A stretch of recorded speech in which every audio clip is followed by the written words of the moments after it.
everybody, and welcome back to G-Bear's Off-Grid Ways, a homestead in the desert. And this is the item that we're going to be looking at today. Now, I already did the unboxing in a prior video, and I didn't see any reason to rebox it up again just so you can watch me open the box and get down to this point. So, it comes inside of another box. It's well packaged, so you don't have to worry about damage along the way, unless, of course, the delivery people decide to play football. But in the meantime, WattCycle, WattCycle.com, outstanding company. They stand by their products. They make quality products at budget prices. So get over to www.wattcycle.com and give them a look over. And there should be a discount code in my description of this video, so you can get a discount on the items that you buy. Alright, so let's get to this. What's this going to do? This is for my van. I have right now running it this piece of junk, which has never been a satisfying charge controller. It's got an error right now. It's got an E11 error. It keeps on flashing with the E11 error. Now, this just started doing this by itself. Now, if I press and hold this button to get into settings, watch this. It goes back to charging, battery is charging, and holding at 13.3 volts. Okay, now watch, just give it a few seconds here. And I'm sorry about the background noise. I do have a fan running, and I do have an inverter running. And there it goes, back to E11. All right. Now, when I press and hold this button, and it stops at the charge section, if I release it and do that again, it's supposed to go into settings. So I press and hold, and it goes to 16 volts at half a battery. Whatever the heck that is, I didn't change the settings. I don't know why it did that. And I go to the next one, and it says 16.8 volts for a full battery. That's not right. So guess what? I know what the E11 error is. So this thing is coming out of here, and this beauty is going in there. So let's get this thing opened and see what's going on inside of here. And I'll show you, I've already opened it, of course. Got your manual right on top, okay? And it does show you everything you need to know about your charge controller. It comes with this template. Now you can see the four corner knockouts are out of it already. I did that. The reason I did that was because I had to make a larger background plate to hold the charge controller, because this one's small, a lot smaller. It's less than half the size of the one I'm putting in. Okay, and this is a 20 amp, 1220. All right, now this was given to me by one of my viewers. I've never actually had good luck with this thing. Trying to find the instructions online on how to use it and set it up was ridiculous. I finally figured out how to do it all, and I had it set up for a while, but then all of a sudden it started going wacky on me. So I got to get rid of it because I don't want to damage my WattCycle batteries in here. And of course I have my WattCycle charge controller here. Now, it's saying 13.3 on the batteries there. But I'm going to post right about in here somewhere a screenshot of the Bluetooth app that comes off of that one battery. It's going to show that the battery is actually only at 60%. Okay, there's something fishy going on here. So before I get any more damage to anything in here, that baby's getting changed out. And while it's disconnected, I'm going to check the voltage on the batteries. And if they need a charge, I'm going to plug the charger, the 12-volt charger I got from WattCycle, onto the batteries and charge them up while I'm doing the wiring for the new charge controller. All right, back here. So we got this out of here because I made this little plate right here. And you can see the four corners are marked with the four screw holes that the charger hangs on. And then these three holes I made would put screws in there to be able to fasten it to the old board that's behind there and just extend it out a little further so that the new charge controller will fit. Alright, so let's get back over here again and we'll pull the cover off, and inside we have a temperature sensor wire. So this definitely has temperature sensing. And normally I would use temperature sensing only on lead acid, but I'll put it in here anyway. It's not going to hurt anything. And because it's in the van and summer's coming, it could get very hot in here, so I'd like to have the temperature sensor in there so that it tells me what's been going on, right? When I'm not here. Because believe it or not, folks, I don't sit here out in my van 24 hours a day and look for changes. I do come to the van often, but I don't just sit out here. All right, let's get to this. I'm going to pick this up and I'm going to put my tripod up here with the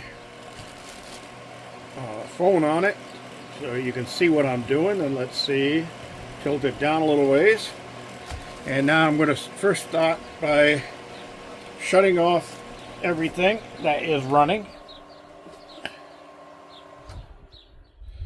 And I can leave that one plugged in because it's not in the way. All right. So this thing, I got to get my screwdriver. I'll get my screw gun too. Excuse me while I come around to the back doors. And I got my screw gun. And I got my Phillips screwdriver. All right.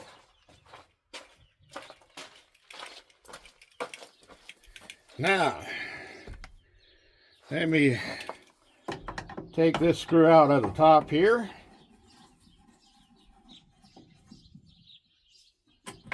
That's got a little metal plate I made to hold this thing so it wouldn't bounce off on the desert roads. Okay, it's not going to come off very easily without disconnecting the wires. So you remember, on your charge controllers, you always, when you're hooking them up, you hook up your batteries first, and then you hook up your solar panel second. Now, while changing it out or taking it out of there, you will do that the opposite. You disconnect the solar panels first, and then you disconnect the batteries.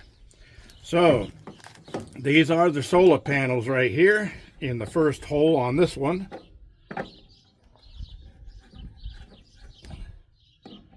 Oh boy, this one doesn't want to fit in there. I'll have to get a smaller screwdriver. Hold with me, baby. I'll be right back. Let's see what I've got.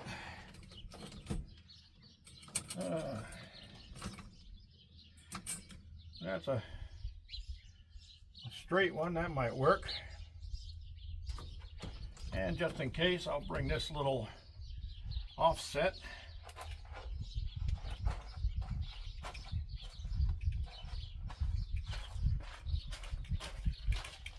All right, I'm back, folks. Here we go.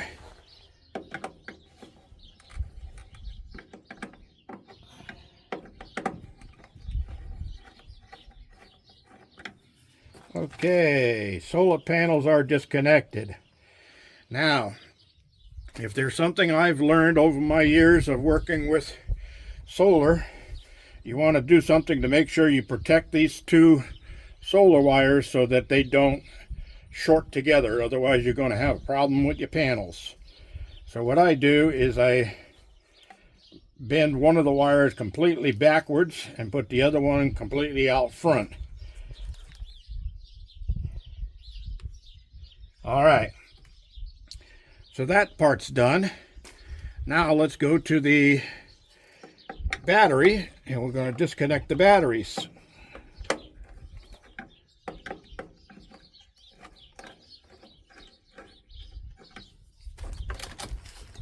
Okay, and as you can see, the display is off. All right. Now let's see if I can get this off of here. Hey, that worked easier. All right. Now I can quickly take out these 4 screws. Oh, no wonder that's not going to work. I had my T25 bit in my driver. As you watched my video from yesterday, I went and got a bunch of free lumber, and they were all screwed together, and it was screws using the T25. So it's only 4 little screws. Shouldn't take me too long to take these apart, and we'll get them situated here. All right. Now I have to go back to the back of the van again and get a Phillips tip for my screw gun so I can shoot the new backplate on. Oh, here we go.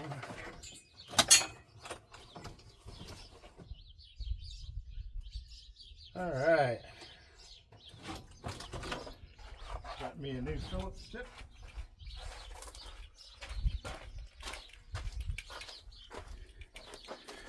Ta-da! All right. Here's my new backing plate. Let's hope that it's going to be okay.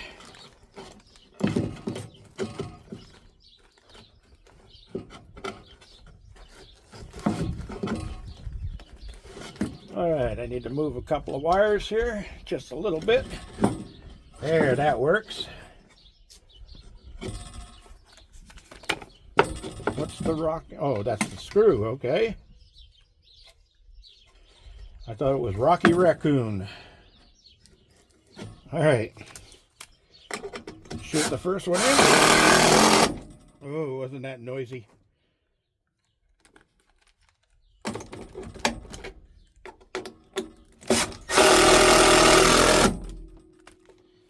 And I lost the third screw down here. Oh, there it is.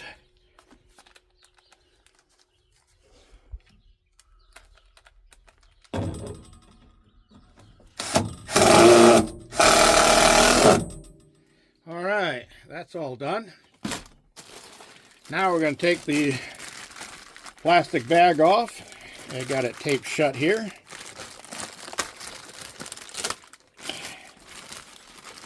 And let's see if these little screws are going to work to hang it. Oh yeah, they will. Great. So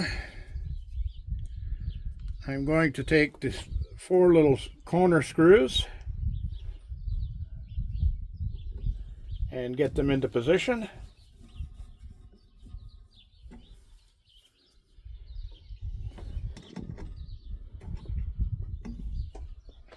Da da da da da da.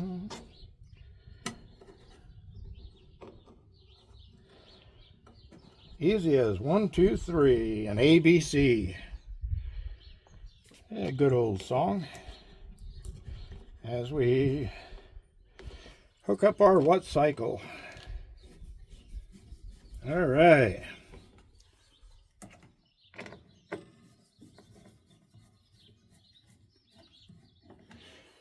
Later on, I'm going to add a little support underneath here. I think you can see that. Let me see. Yeah, I'll add a support underneath here to give that a little bit more strength so it doesn't bounce around when I'm off-road in the desert, because you guys know I do that quite often, right? All right. So next I'm going to prep the screws, make sure that they are all opened and ready to take wires.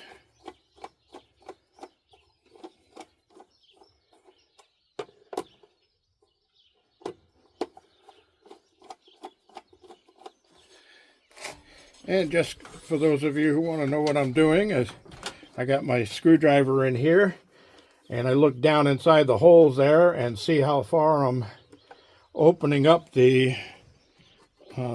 sections for that hold the wire. Now on the solar panels, it won't use too big of an opening right now, but I did open them up all the way in case. This battery now, I'm using, it looks like 10 gauge on my batteries. So I do have to open those up a little further, make sure that the wires go in easily and don't get bundled up.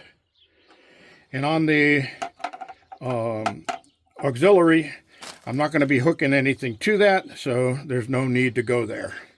All right, so the other thing we're going to do is get our temperature probe wire, since we're already upside down here and I can see what I'm doing. And we're going to plug that in. Now notice it has two little guides on the top there. And then on here, you can see where those are going to go this way. And it only goes in one way. So that's plugged in and ready to go. All right. Now we can mount this as it goes like that. Look at that. Isn't that nice? I think that's nice. All right, now again, temperature probe will just stay off to one side, and we're going to first hook up our battery.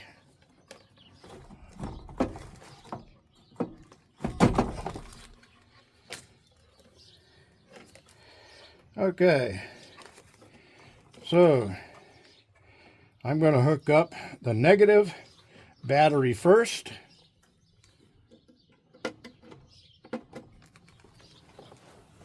And tighten that down.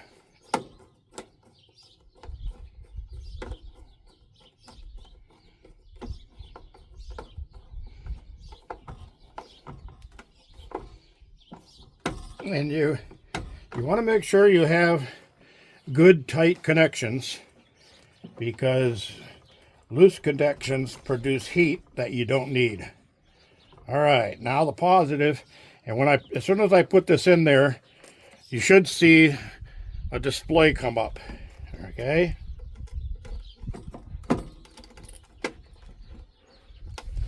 And there's our display. And it's telling us I've got a 12-volt system. But, like a dummy, I was connecting those in the wrong place. Alright, I need a little more space on my wiring here, because they've got to go over to the second position on this one. I screwed up there, and I almost did a big boo-boo. Didn't want to do that.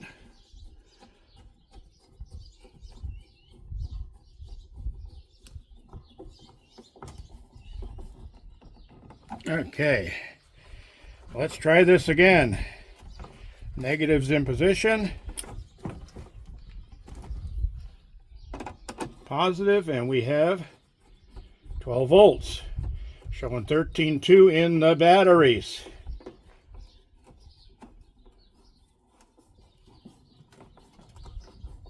All right.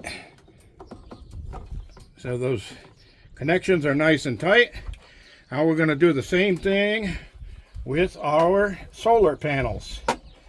We're going to hook up the negative first.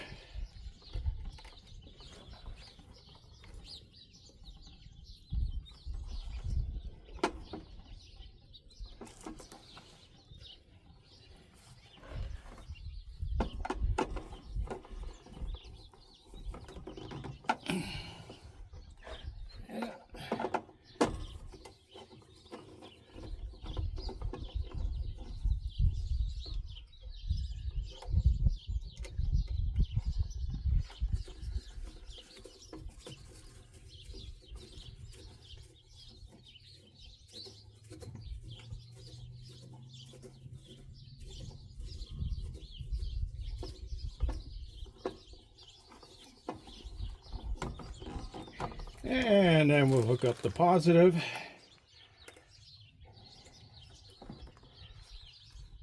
And we see the solar starting to flash there, and the solar came on. And it's showing that the arrow is putting a charge into the battery. Now, that's it, people. That's as easy as it is. It is hooked up. Solar's lit, battery's lit. Showing 13.3 in the battery right now. It's showing solar is charging the battery. All right. It's showing MPPT coming in. So we are in business. Now there's a few other parameters that I might want to set on this. I'll be going through those, and if I find something that I think you should see, I will add that to it. But for right now, that's as simple as it is. WattCycle batteries, WattCycle charge controller, 30 amp charge controller, 12 or 24 volt only. You can't use this on a 48 volt. I'm on a 12 volt system here from my van, and that's it. Okay, so let's turn on the inverter, which powers all the AC in here, and I do have a refrigerator right over there, which is plugged in right above, and I do have a battery charger in the back for my battery powered tools. So let's see what happens to the gauge when I turn this on. Dropped by 0.1. And it went back up again. That's what we want to see. That means the solar is handling the discharge voltage. The batteries aren't. So the batteries are still taking a charge here, while the solar panels run my refrigerator and my inverter and my battery charger and all of that kind of stuff. Good deal, everybody. Excellent deal. Again, I'd say WattCycle. Reputable company. They don't hang up on you when you call for service or you want to know something. They are there to help you. And of course, just like everybody else, you may not get them on a weekend in sales, but you'll always get somebody 24/7 for any type of technical advice. All right, their support is outstanding. This is G Bear, thanking you for joining me and signing off. Okay, I'm back with just a little add-on here. One of the things you want to make sure, I'm using lithium or LiPo4 batteries. So I want this to be for lithium batteries. So what you do is you long press the set button to get into the settings. And I've got it set to lithium right now, but it was set to flood. Actually, I think it was set to gel. Yeah, it was set to gel. So I want it to be on lithium, so that's where I put it. And then just press the set button again, and that tells you the voltage and so forth like that. Just make sure everything is properly set. Then hit the last button here, and it exits and saves everything without making any changes, because I already had it. So let's see, make sure we're still on lithium. Yes, so it'll exit without making any changes. All right, so now everything is set properly. It's doing its thing. It's set for 14.2 volts for maximum charge. And we're in a good position now. And look, no error.